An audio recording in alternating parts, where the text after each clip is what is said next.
compromisos que los ciudadanos adoptan, ¿no? Así es, hay que apagar las luces un rato, hay que mantenerse oscuras, hay que recordar que hacemos uso de nuestros recursos a veces de manera indiscriminada y que este es el único planeta que tenemos, no tenemos otro y que necesitamos aprender a cuidarlo. Mañana entonces, Día del Planeta en todas partes del mundo. El día de hoy tenemos que hablar sobre conflictos sociales en los Andes centrales del Perú y hemos invitado al defensor del pueblo, Walter Gutiérrez, para abordar algunos temas. Señor Gutiérrez, buenos días.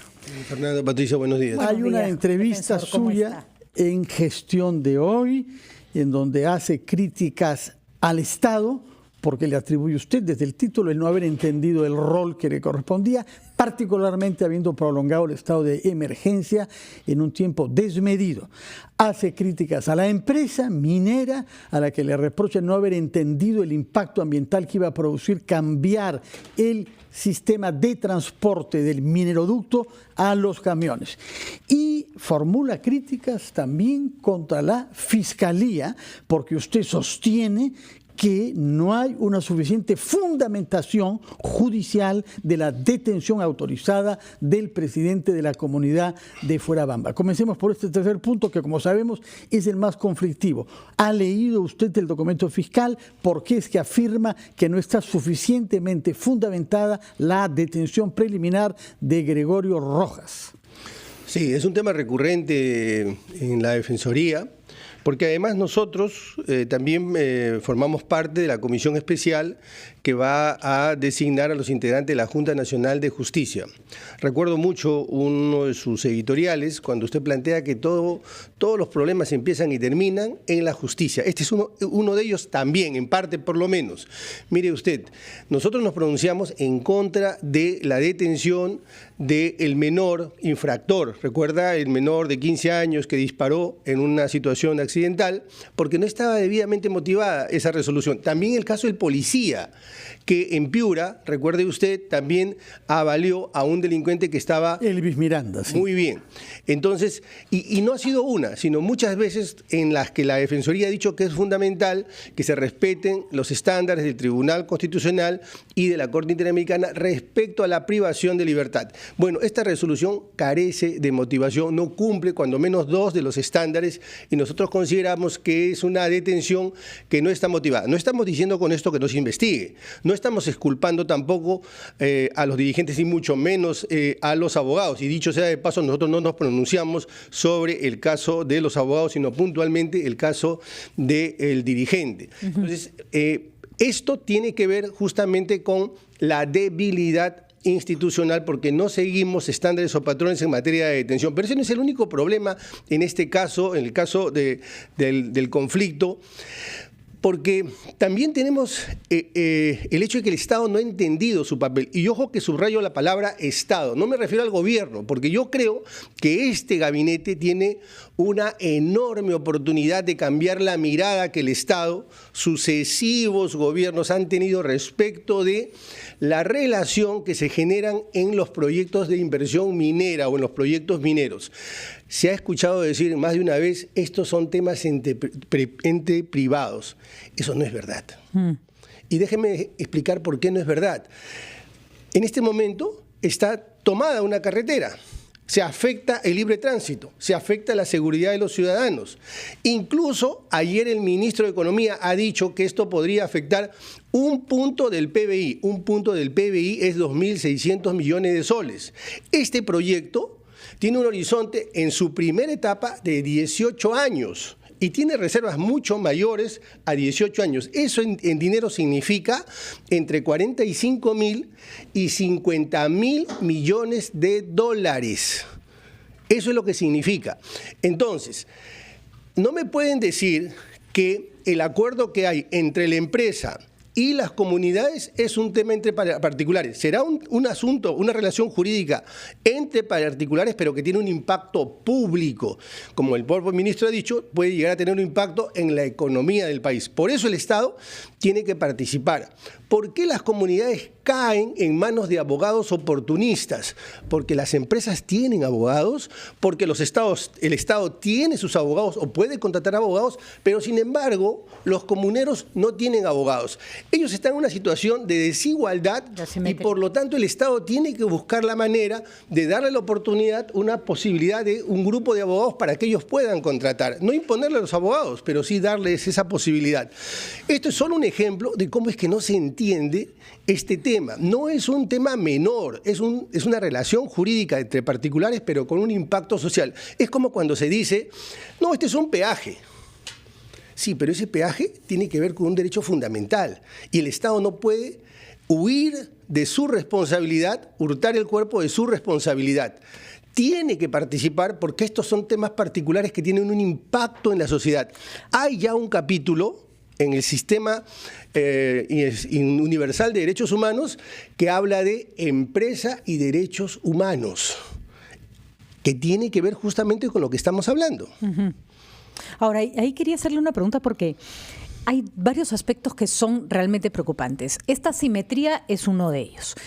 La segunda, conversábamos con el señor Carlos Tapia antes de entrar a ampliación en el noticiero y Carlos Tapia hacía un diagnóstico importante. Decía, nadie va a negar que las mineras han generado recursos para estas comunidades, pero no han generado desarrollo y se espera que gobiernos regionales o gobiernos locales, con todas las deficiencias que implican esos gobiernos que no han manejado esos volúmenes de dinero en zonas de extrema pobreza, puedan invertir eso de manera adecuada, y a eso sumémosle además la corrupción y la incapacidad del Estado para hacer un seguimiento en esas zonas. Lo que tenemos es mucho dinero y poco desarrollo. Desde la perspectiva de la Defensoría, ¿qué se puede hacer para que no se trate solo de dinero? Que ese es curiosamente el problema hoy, es que se trata solo de dinero, de cuánto les dieron, cuánto no les dieron, y lo que claramente se ve es que no hay mayor desarrollo de la zona. No digamos que la ciudad que les han dado a cambio de haberlos movido de la mina. No hablemos de la plata que recibió cada comunero, que por supuesto les corresponde. El resto sigue siendo tan pobre y tan abandonado como lo era antes de que se desarrollara el proyecto minero más importante del país. Mire, este es un informe del Instituto Peruano de Economía. Del IP. Del IP. Apurímac ha recibido en los últimos años 514 millones. Solo ha ejecutado 261 millones. Y en agua, que es fundamental para la anemia, solo ha ejecutado 7.4 en agua. En educación, 17%. Y la razón es muy simple, no es solo un problema de falta de capacidades, es también la ausencia de planes. Y nuevamente hablamos del Estado. El Estado no puede ver esto como pedacitos, varios fragmentos de problemas. Esto tiene que verlo de manera integral. Ese corredor tiene que ser un corredor de desarrollo, no solamente de tránsito de mineral. Y esa mirada y ese plan solamente ha sido declarativo, ha sido simples intenciones. Estas cifras lo revelan. Ahora, se han asignado en los últimos años dinero, canon y regalías, canon y facultades. Y se delegaron facultades. Y chao, gracias, a ver cómo les va con el asunto. Se debería recentralizar, no digo todo el presupuesto de inversión, pero de alguna manera debería haber una manera en que el gobierno se asegure que aquellas zonas donde hay desarrollo minero y hay extrema pobreza alcancen un nivel mínimo de o sea, poner un piso de menos de esto no vamos a aceptar, de desarrollo social, de desarrollo de infraestructura, de desarrollo en servicios. Cuando decimos nosotros que el Estado no ha entendido su papel, y vuelvo a subrayar que me estoy refiriendo al Estado, no a este gobierno, menos a este gabinete que acaba no ni siquiera ha debutado. Queda claro, ¿no? Sí. Me estoy refiriendo al Estado. Es justamente eso, Patricia, Fernando. No podemos pensar, hay que crear una mesa de diálogo, hay que convocar a la Defensoría, hay que convocar a la Iglesia, ponemos un parche y nos volvemos a ver. Eso no puede ser. Nosotros necesitamos tener una vocación de hacerle un seguimiento a esto. Eso tiene que ver con esa mirada que mencionaba hace un momento, que este es un tema entre particulares. Este no es solo un tema entre particulares, porque se dice con bastante ligereza, se dice, no, pero si ahí ya se reconocía que había una servidumbre de paso. Vamos a asumir que eso sea así. Nosotros desde el año pasado le venimos preguntando al Ministerio de Transporte por escrito le venimos preguntando que nos explique, que nos diga cuál es el estatus jurídico real de esa vía. No nos ha contestado y incumple el deber de colaboración que la Constitución señala respecto a las instituciones en relación a los requerimientos que hace la Defensoría. ¿Por qué eso es importante? ¿Por qué lo que estoy mencionando es muy importante? Porque dicen, no, esa zona está alejada de la ciudad. Sí, pero son sus tierras. Pero a eso iba a llegar. Usted puede vivir acá y tener propiedades en el Cusco y resulta que por ahí pasa, hay una servidumbre de paso, pero cuando usted celebró el contrato, esa servidumbre de paso, en ese marco, el transporte era por mineroducto. Por lo tanto, en el momento que usted negoció, usted no pensaba que por ahí iban a pasar 200 o más camiones. Un punto más rapidito, servidumbre de paso en zonas de comunidad puede ser paso de transporte pequeño a lo mucho. Estamos hablando normal, a veces hasta de paso de ganado. Y eso es muy distinto a una carretera nacional donde van a pasar 200 camiones diarios, ¿no? Defensor del Pueblo, permítanos ir, antes de que conteste a lo que le ha formulado Patricia del Río, a una brevísima pausa. Y también quisiera que, después de haber hecho este inventario de los males, nos dé pistas de cómo podemos salir de este bloqueo. Primero, una pausa.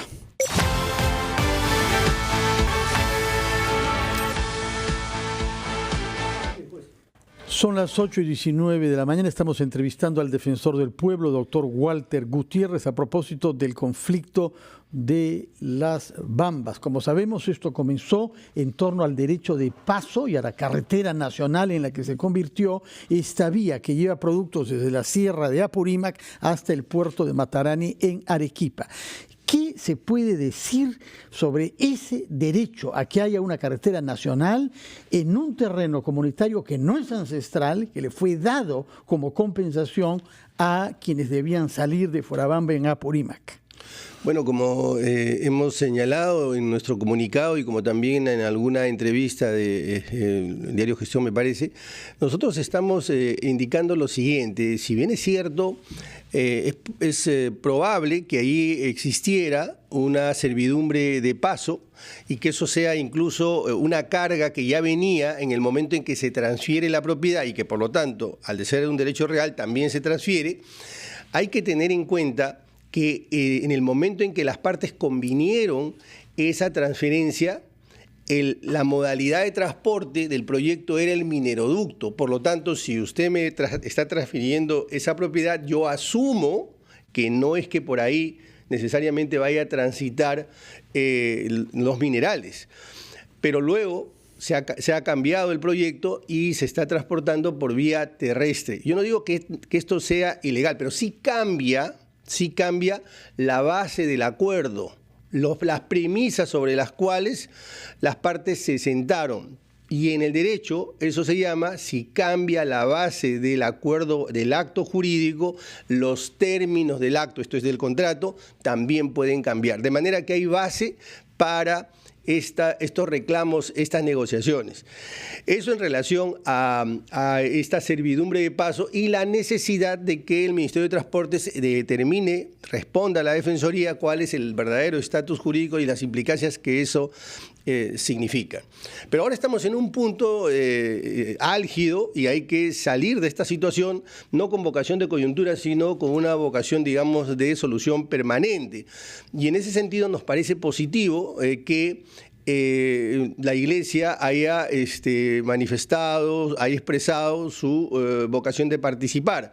Pero para eso, y la Defensoría también podría concurrir en este esfuerzo. Sobre todo porque ustedes han venido previendo esto. Ustedes tienen una unidad de conflictos sociales con una metodología desde hace varios años. La Defensoría es la institución que más conoce sobre conflictos, que más ha generado información sobre conflictos, la que tiene unidades además prácticamente en todos los conflictos, y en estos conflictos también hemos participado en las mesas de diálogo, hemos estado en toda situación que se ha presentado, la Defensoría ha estado presente. Pero yo decía que podemos participar, pero tienen que crearse las condiciones para el diálogo. Eso supone que primero que las partes acepten el concurso de la Iglesia.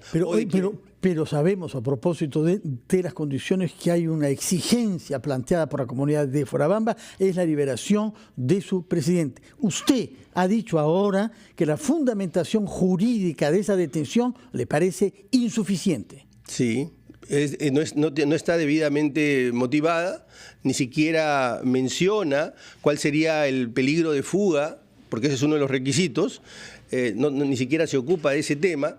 Y tampoco se ocupa o se refiere a cómo es que podía afectar el proceso, la libertad de esta persona que está investigada. Quiere decir que si un juez acoge los argumentos que usted está formulando, podría modificar esta decisión. Sin duda. Sin duda. Nosotros consideramos que así podría ser, lo cual no significa, repito, que se deje de investigar o que de antemano la Defensoría tome una posición sobre la culpabilidad o no de este señor. Eso en relación al dirigente, pero para regresar a lo que... Al diálogo general. Muy bien, nosotros consideramos que es fundamental que primero las partes estén de acuerdo con los facilitadores del diálogo. Y digo facilitadores porque todavía no sabemos si las condiciones del diálogo se han dado. Eso supondría una entrevista, una reunión con cada una de las partes. Primero, para saber cómo miran este problema. Segundo, para saber hasta dónde están dispuestos a ceder. Tercero, para justamente generar un cierto marco para que las partes se reúnan y el facilitador pueda llegar, digamos, a acuerdos concretos. Una de las cosas que no quisiera dejar de mencionar es que nosotros consideramos que no se pueden reclamar derechos violentando derechos.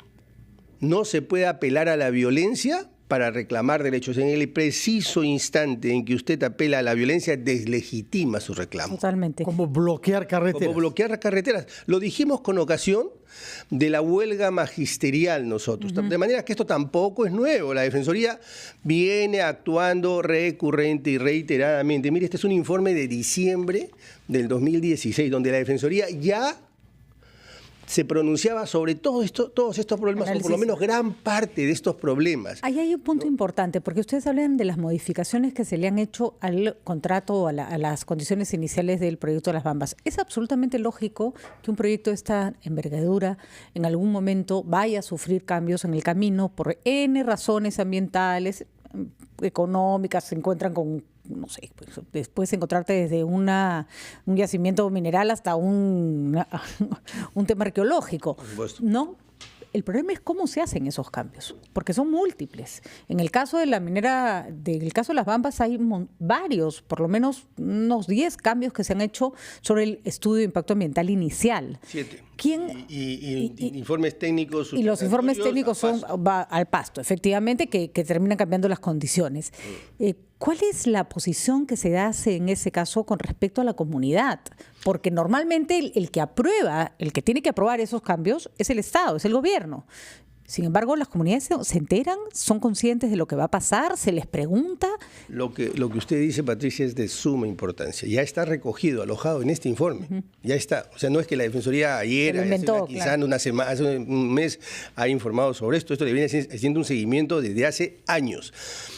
Mire, permítame este ejemplo. Usted quiere arreglar, digamos, su baño en su casa, porque se ha malogrado, ya está viejo. Usted no va a pedir pues una licencia de construcción. Existen procedimientos mucho más rápidos porque es un arreglo menor, ¿no es verdad? Para eso sirven esos informes técnicos sustentatorios, para temas menores, porque es razonable que, como usted acaba de decir, se puedan encontrar algunas situaciones que necesitan una rápida solución porque el proyecto se puede detener y no podemos permitir... Y que no estaban previstos inicialmente porque no se sabía que te los ibas a encontrar. Sin embargo, cosa muy distinta es que usted haga cambios de fondo y a través de estos informes técnicos sustentatorios se han hecho cambios que van más allá de esa razonabilidad. Se ha señalado que se está abusando de ese recurso, no solo en este caso, sino en otros casos también, ¿no? Sí. Y regresamos al inicio de nuestra entrevista. El Estado no entiende su papel.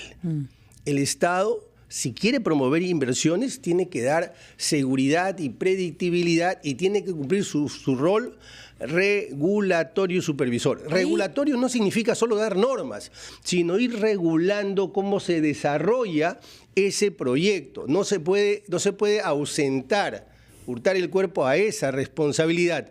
¿Por qué? Porque un buen día vamos a encontrarnos con un conflicto social de tal naturaleza que el costo va a ser mayor, al punto que se puede caer un punto porcentual del PBI. Por eso es importante. Da la impresión que el Estado se comporta en estos casos como se comporta, por ejemplo, una empresa reguladora con respecto a los usuarios de un servicio, ¿no? Que tiene que mediar entre partes de un contrato privado. Y en realidad la comunidad no es una parte, representa al país donde la inversión se está dando y son, o sea, no digo que el Estado se vuelva un protector de la comunidad, pero su ejemplo es estupendo, ¿sabe por qué? Porque usted acaba de decir lo siguiente: el Estado se comporta como un regulador y los reguladores en general, muchas veces ellos dicen, no, yo soy un árbitro. Así es. No, está la empresa y el usuario. No, tú no eres un árbitro. Tú te ocupas y preocupas de proteger al ciudadano en la empresa, en el mercado, al consumidor. Ese es tu rol, no es que tú eres un árbitro. Tú no eres un árbitro. Así como el suyo es defender los derechos fundamentales. Muchas gracias por su presencia. Tomamos nota de las críticas que ha formulado usted contra el Estado por no entender su función, contra la empresa por no tener una política ambiental adaptada y por la comunidad por ejercer violencia al bloquear el terreno, sobre todo a la justicia por no haber fundamentado, nos ha dicho usted, la detención de 15 días preliminar del presidente de la Comunidad de Fuerabamba. A mí simplemente me gustaría recomendar que lean los informes de la Defensoría sobre los casos de conflictos sociales, porque es un molde que se repite, pero con una precisión en todos los conflictos. Es decir, nos conocemos el problema de memoria, hasta ahora no encontramos la solución. Por lo pronto nos va a dejar el defensor del pueblo, espero, en el informe de diciembre del año 16, cuando Martín Vizcarra intervino, justamente por entonces, un conflicto en Las Bahamas. Muchísimas gracias, defensor del pueblo, que tenga buenos días. Hacemos la pausa de la media hora y regresamos.